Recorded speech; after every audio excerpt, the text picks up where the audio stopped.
দেশের পট পরিবর্তনের পর বিভিন্ন সরকারি বিভিন্ন সংস্থা বিভিন্ন প্রতিষ্ঠানে নতুন নিয়োগ হয়েছে, তারই একটা অংশ হচ্ছে, তারই একটা প্রতিষ্ঠান হচ্ছে বাংলাদেশ সংবাদ সংস্থা বাসস।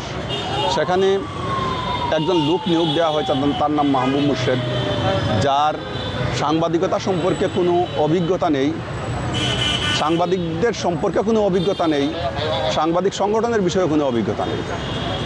তিনি এখানে বসার পর যারা এখানে আগে কোটি কোটি টাকার দুর্নীতি হয়েছে বিএসএসে, সেই দুর্নীতির বিরুদ্ধে তার কোনো তৎপরতা ছিল না।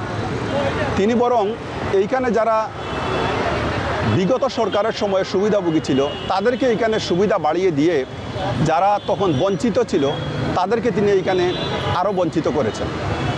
এবং এই যে কোটি কোটি টাকার দুর্নীতি, সেই দুর্নীতিগুলো তিনি তদন্ত না করে সেই দুর্নীতির পক্ষে তার অবস্থান ছিল। এবং আপনারা অবাক হবেন যে বাসসে একটা সরকারি প্রতিষ্ঠান, সেখানে যদি কোনো নিয়োগ হয়, সেই নিয়োগের নিয়ম হচ্ছে সেখানে পত্রিকায় বিজ্ঞপ্তি যাবে, তারপরে সেখানে নিয়োগ হবে।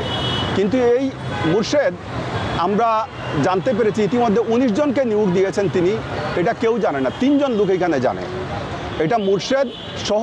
ওয়ালটন আবারও মিলিনিয়ার অফারে ওয়ালটন ফ্রিজ কিনে আপনিও হয়ে যেতে পারেন মিলিয়নিয়ার। মিলিনিয়ার ছড়াছড়ি দেশ জুড়ে, এটা শুধু ওয়ালটনই পারে। তার একান্ত সহযোগী আর 2 জন সহ 3 জন লোক এখানে জানে, আর কেউ বিষয়টা জানে না। তিনি সেটা নিয়োগ দিয়েছেন অনৈতিক অন্যায়ভাবে। আমরা সেটারও তদন্ত চাই যে কত টাকার বিনিময়ে সেই নিয়োগটা হয়েছে।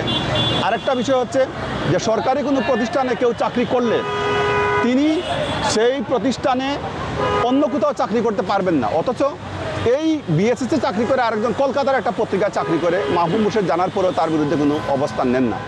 এবং আপনারা জেনেছেন হয়তো যে গতকালকে তার বিরুদ্ধে একটা মামলা হয়েছে। বাংলাদেশের বিশিষ্ট কবি, নজরুল গবেষক এবং যুগান্তর পত্রিকার সম্পাদক আব্দুল হাই শিকদার তার বিরুদ্ধে মামলা করেছেন।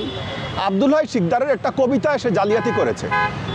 একটা কবিতা, যে কবিতা কবি আব্দুল হাই শিকদার লিখেননি, এমন একটা কবিতা সে তার ফেসবুক সহ বিভিন্ন জায়গায় ছড়িয়ে দিয়েছে আব্দুল হাই শিকদারের কবিতা বলে, যেটাতে আব্দুল হাই শিকদারের, বাংলাদেশের প্রখ্যাত একজন কবি তিনি, তার চরম মানহানি হয়েছে এবং তার প্রতিকার চেয়ে তিনি তার বিরুদ্ধে একটা মামলা গতকালকে করেছেন। সব মিলিয়ে হচ্ছে মাহবুব মুর্শেদ হচ্ছে কমপ্লিটলি একটা গুজামিল তৈরির মাধ্যমে এই বাসসটাকে সে কুক্ষিগত করে রেখেছে। এবং আমরা এই বিষয়ে প্রতিকার চেয়েছিলাম বলে সে বলেছে যে সাংবাদিক ইউনিয়ন নাকি একটা জঙ্গি এবং সে একটা দলের বলে আমাদেরকে এখানে রং দেওয়ার চেষ্টা করেছে। এখন আমরা আজকে যে কারণে দাবিটা আসছে, মূল পয়েন্টটা হচ্ছে যে আমরা আজকে তার অপসারণ দাবি করছি। সেদিন আর বিএসএসে না থাকে, তার অপসারণ দাবিতেই আজকে আমরা প্রধান উপদেষ্টার কাছে স্মারকলিপি দিতে আসছি।